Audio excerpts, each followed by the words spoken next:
오늘 우리에게 주신 하나님의 말씀은 구약 성경 시편 128편 1절로 6절 말씀입니다. 시편 128편 1절로 6절 말씀 제가 봉독해 드리겠습니다. 여호와를 경외하며 그의 길을 걷는 자마다 복이 있도다. 내가 내 손이 수고한 대로 먹을 것이라. 내가 복되고 형통하리로다.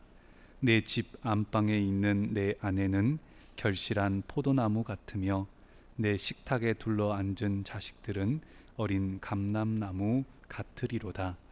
여호와를 경외하는 자는 이같이 복을 얻으리로다. 여호와께서 시온에서 내게 복을 주실지어다.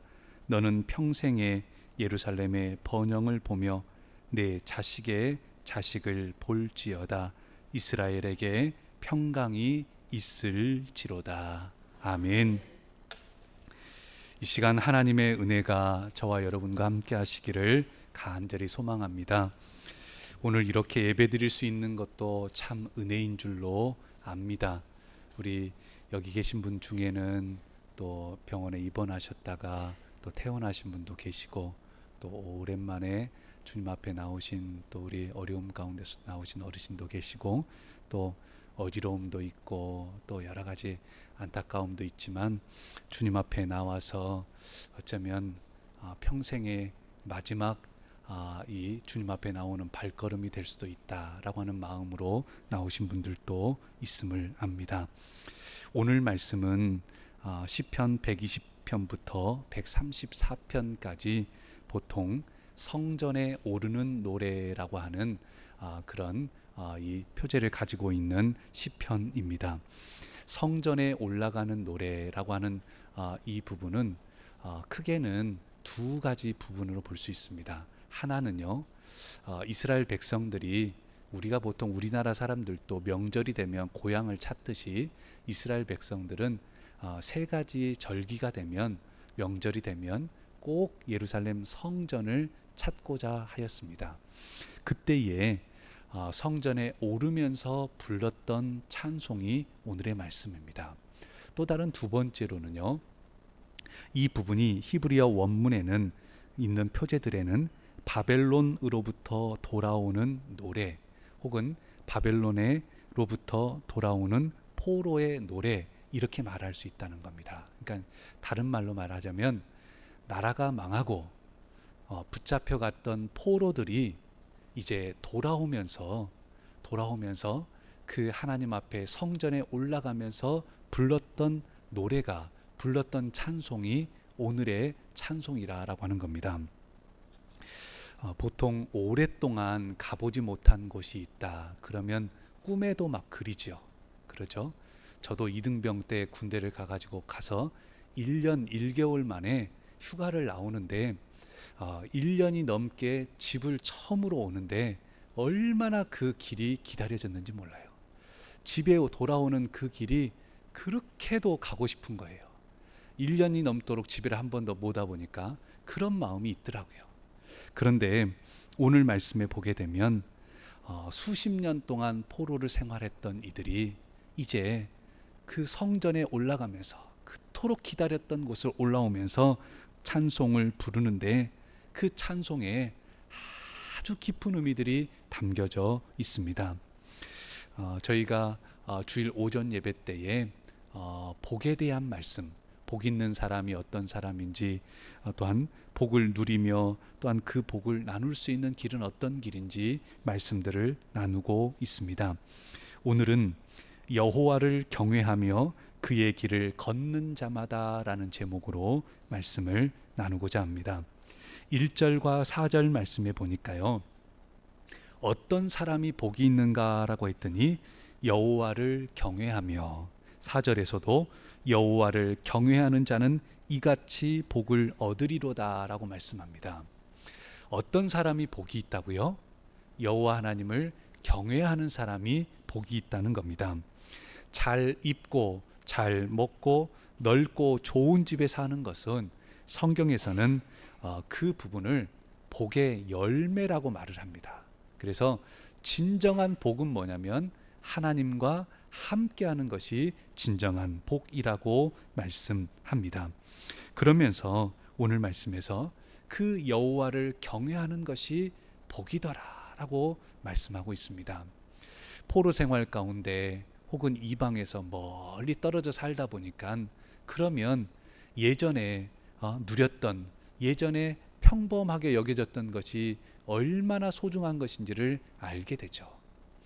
집에 있을 때 어머니 아버지가 해주시는 어머니가 해주시는 따뜻한 밥 먹고 살 때는 그게 소중한지 모르다가 군대 가가지고 막 밤에도 막 일어나라고 그래서 근무서라고 그러고 추운데 막 가서 덜덜덜덜 떨어보고 그러면 집에서 따뜻하게 잠잔다고 하는 것이 얼마나 그렇게 평범하게 여겼던 것이 그렇게 소중한 것인지를 알게 되죠. 근데 오늘 말씀해 보니까 포로로 끌려갔던 이들이 성전으로 돌아오면서 성전에 올라가면서 아마 눈물로 찬송하지 않았겠습니까? 그 찬송이 뭐라고요? 여호와를 경외하는 사람이 복이 있다라는 겁니다. 여기서 경외라고 하는 표현은 공경할 공자의 두려워할 외자입니다. 그래서 모세가 시내산에서 십계명을 받았을 때에 그 마음처럼 하나님을 공경하고 두려워할 줄 아는 그런 마음입니다. 이 두려움은 이 무서움은 아닙니다. 아주 거룩하심 앞에 죄인된 우리가 섰을 때에 갖는 그러한 두려움입니다. 하나님 앞에 서서 그 경외함으로 나아갈 때에 오늘 말씀에 보니까요, 여러 열매들이 맺혀집니다. 어떤 복된 열매가 맺혀지냐면요, 2절 말씀에 보니까 네가 내 손이 수고한 대로 먹을 것이라 라고 말합니다. 손이 수고한 대로 먹을 것이라.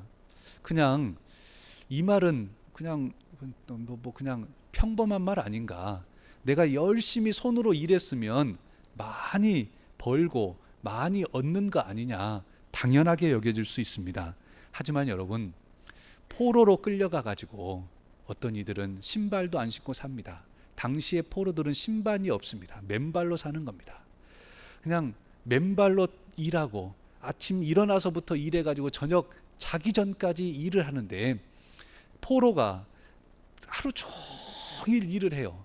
1년 내내 일을 해요. 그러고 나서 열매를 거두면 그 열매는 누구 겁니까? 주인께 돼버리는 겁니다. 내게 아니에요. 그러니까 손이 수고한 대로 먹는다라고 하는 것이 얼마나 소중한지를 알게 되는 겁니다.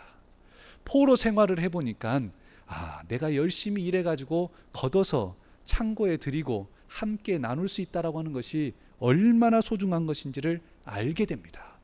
근데 그 놀라운 일은 여호와를 경외하는 이들이 그 함께하게 될 때에 손이 수고한 대로 먹게 되더라라고 말씀합니다. 오늘 저와 여러분에게도 손이 수고한 대로 먹는 귀한 복이 함께 하시기를 소망합니다. 또한 3절 말씀에 보게 되면 내 집 안방에 있는 내 아내는 결실한 포도나무 같으며 내 식탁에 둘러앉은 자식들은 어린 감람나무 같으리로다 라고 말씀합니다. 결실한 포도나무를 보게 되면 얼마나 흐뭇하고 좋습니까? 포도가 주렁주렁 열려 있어요. 그냥 알맹이 하나하나가 그냥 촘촘하게 꽉 차서 주렁주렁 열려 있고, 그 주렁주렁 열려 있는 그 포도나무 포도원에 가서 보면 여러분, 눈으로도 참 좋지만 뭐도 있습니까? 포도 향도 있습니다. 달콤한 향이 그냥 포도원에 가면 느껴지게 됩니다. 이런 것처럼 우리가 하나님을 경외하며 나아갈 때에 가정에 결실한 포도나무처럼, 또한 어린 감람나무처럼 큰 감람나무가 있으면 그 옆에 어린 감람나무가 자라나요. 그 어린 감람나무라고 하는 뜻은 뭐냐면요, 바로 희망입니다.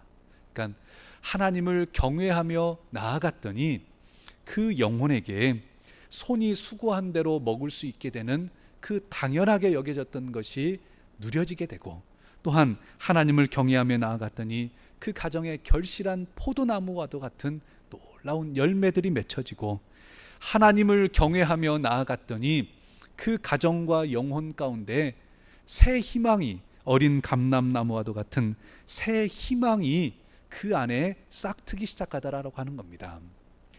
포로로 끌려가고 멀리 땅에서 살게 되면 얼마나 힘들겠습니까?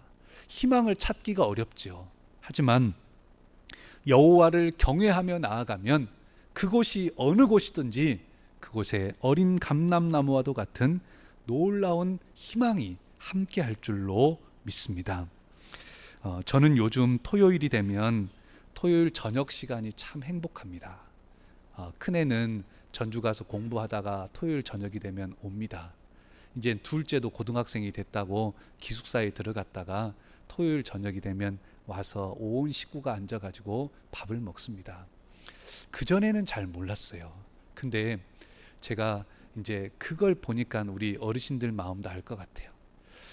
같이 온 식구가 저녁에 모여가지고 식탁에 둘러앉아서 축복 기도를 드리고 같이 식사를 한다라고 하는 것이 그렇게 행복하고 좋을 수가 없습니다. 오늘 말씀에 보면 평범하게 여겨지는 그 부분이 여호와를 경외하는 자에게 귀한 복으로 허락해 주신다라고 말씀하고 계십니다. 또한 오늘 말씀에 보면 우리 1절 말씀 따라서 한번 해보겠습니다. 여호와를 경외하며 그의 길을 걷는 자마다 복이 있도다.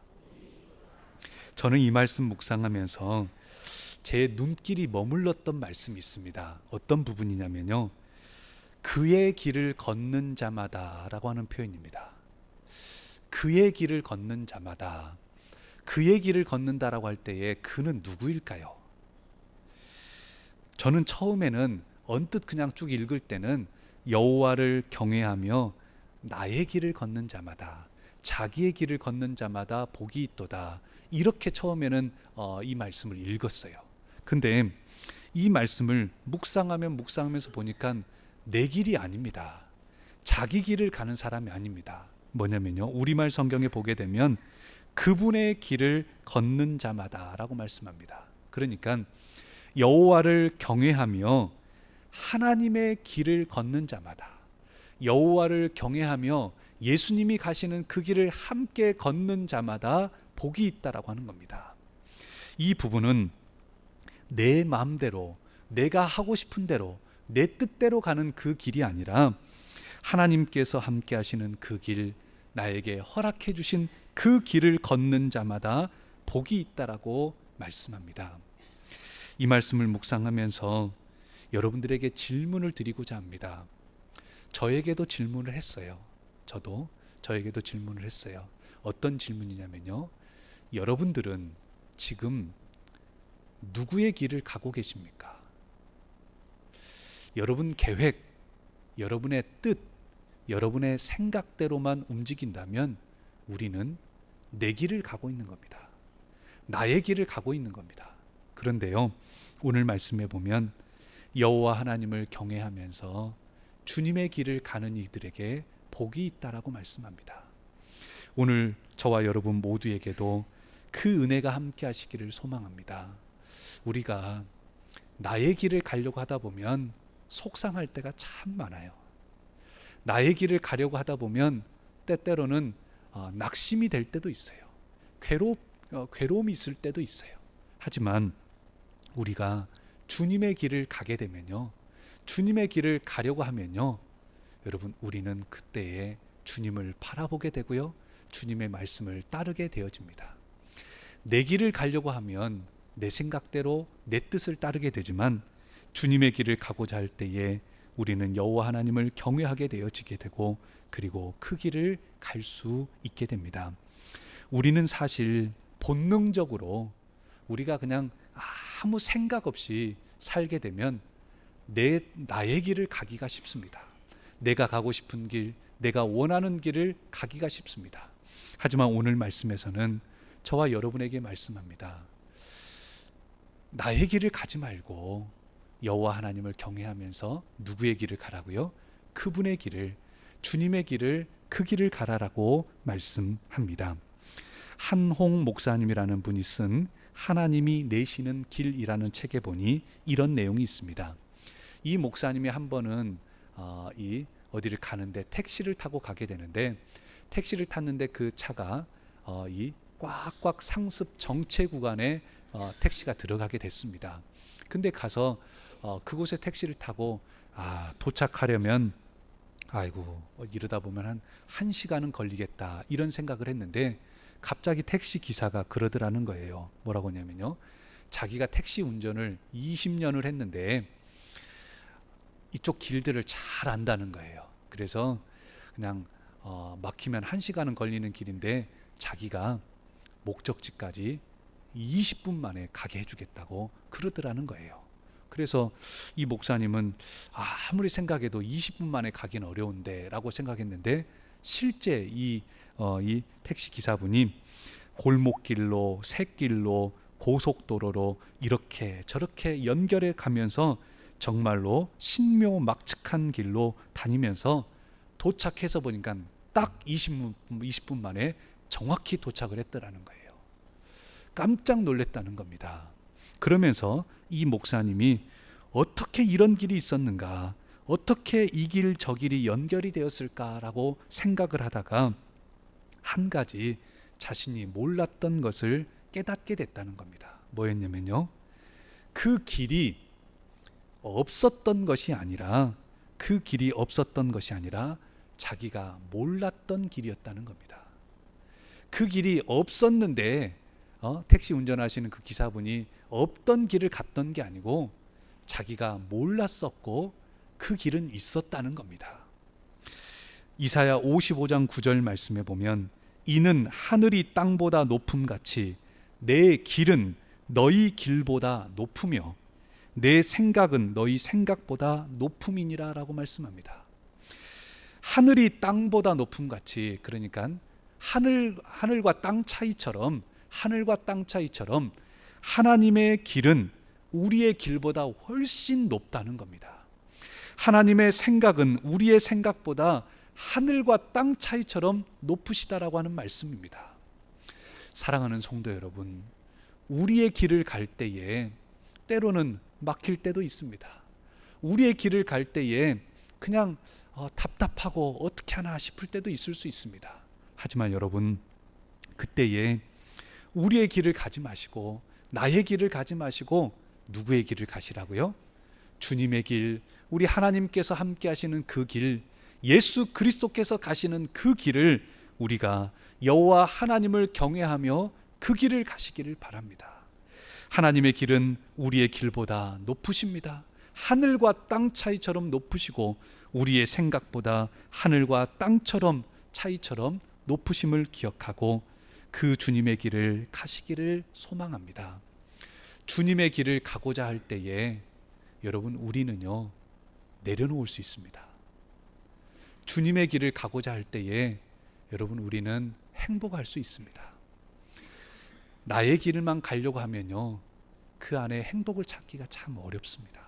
하지만 여호와 하나님을 경외하고 그리고 나의 길이 아닌 주님의 길을 따르고 그 길 가운데 나아가게 될 때에 주님과 함께함으로 그 복을 누리며 나누게 될 줄로 믿습니다. 마지막으로 오늘 5절과 6절 말씀에 보게 되면, 특별히 5절에 보게 되면요, 저희가 이 부분을 복에 대한 부분을 나누면서 짧은 저의 목회 생활 가운데서도 제가 뼈저리게 느꼈던 한 가지가 있습니다. 뭐냐면요, 광주에서도 목회할 때도 그랬고요, 순천에서도 사역할 때도 마찬가지였습니다. 우리 공매에서도 마찬가지입니다. 뼈저리게 느껴지는 한 가지가 있습니다. 뭐냐면요, 5절 말씀처럼 여호와께서 내게 복을 주실지어다 라고 하는 말씀입니다. 복은 세상에 사람이 주질 않습니다. 복은 좋은 직장에 들어간다라고 해서 복 주시는 게 아닙니다. 복은 누가 주신다고요? 여호와 하나님이 주신다는 겁니다. 여러분, 이 사실은 너무나 철저합니다. 순천에서도요 하나님이 주시는 복을 누리는 이들 가운데 철저했습니다. 다른 것 없습니다. 정말로 철두철미합니다. 그런 분들이 하나님께서 복 주신다라고 하는 그 믿음 가지고 그 생각 가지고 나아가는 이들이 복을 받더라고요. 오늘 저와 여러분 모두에게도 마찬가지입니다. 세상에 기웃기웃거리지 마십시오. 사람 붙잡으려고 저 사람 붙잡으면 내 인생이 편하겠다라고 붙잡으려고 하면 어떻게 된다고 그랬죠? 그 사람이 내가 그 사람 붙잡으려고 하는 줄 알고 그 사람에게 붙잡혀 살게 됩니다. 돈을 붙잡으면 내 인생이 펼 줄 알고 돈 붙잡고 살려고 하게 되면 어떻게 됩니까? 돈에 붙잡혀 살게 됩니다. 붙잡으려고 했는데 붙잡혀 살게 됩니다. 하지만 오늘 말씀처럼 여호와 하나님께서 복 주시는 것을 알고 그 주님 의지하면서 그 주님 바라보며 나아가시기를 바랍니다. 성경에 나와 있는 여러 왕들 가운데 다윗은 참 존경받는 왕입니다. 다윗이 존경받고 그의 모든 경우들은 물론 여러 업적도 있겠지만 하나님의 마음에 합한 자였습니다. 다윗은 왕이었고 그러니까 아무 어려움이 없었나? 아닙니다. 다윗은 어쩌면 저와 여러분들보다 더 어려운 일들을 파란만장한 삶을 살았습니다. 수도 없이 어려움을 겪었고 고난을 겪고 힘든 일도 많았습니다. 그런 가운데 한 번은 다윗에게 여러 일들 가운데 자신의 장인이었던 사울이 자신을 죽이려고 합니다.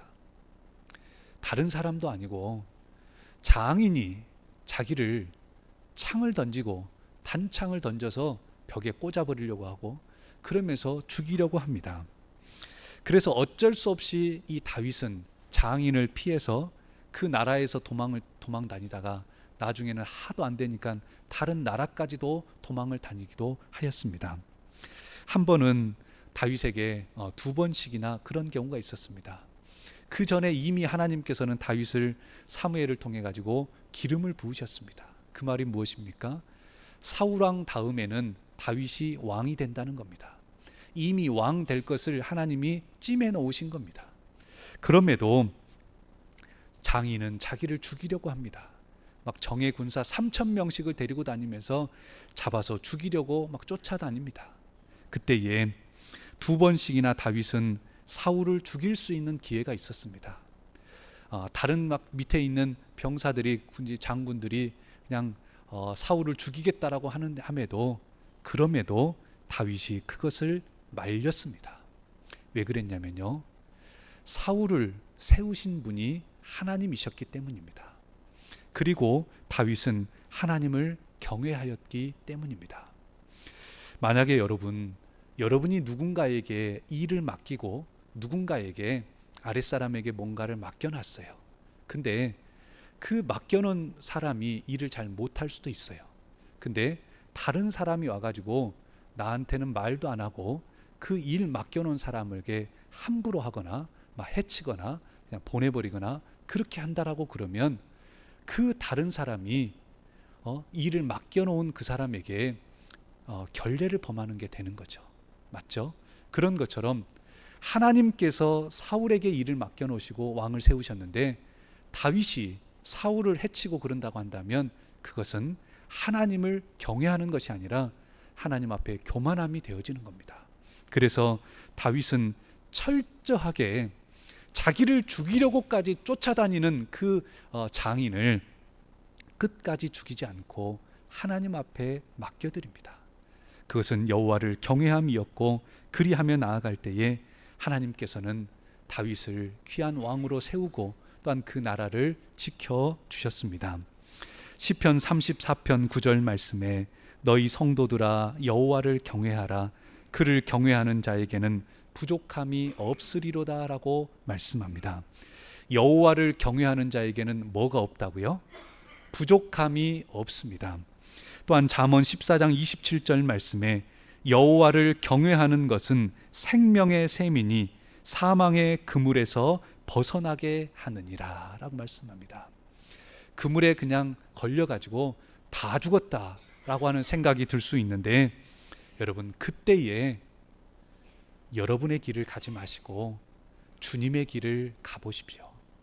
선택하여서 믿음으로 주님의 길을 가시면서 여호와를 경외하며 나아갈 때에 생명의 샘을 더하여 주시고 사망의 그물에서 벗어나게 하실 줄로 믿습니다.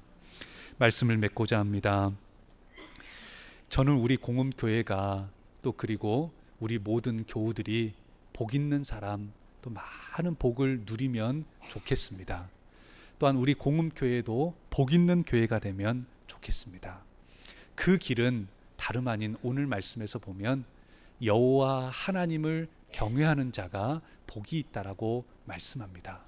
그러면서 여호와 하나님을 경외하면서 자기 길을 가는 사람이 아니라 그분의 길, 하나님의 길을 가는 사람이 복이 있다라고 말씀하고 있고, 그 주님의 길을 가며 나아갈 때에 부족함이 없게 하시고, 또한 자기 손으로 일한 대로 열매를 거두게 하시고, 결실한 포도나무처럼, 또한 그리고 어린 감람나무처럼 희망을 더하시고 생명의 샘으로 인도하시며 사망의 그물에서 벗어나게 하실 줄로 믿습니다. 이 믿음 가지고 여호와를 경외하며 그분의 길을 가시기를 간절히 소망합니다. 기도하시겠습니다.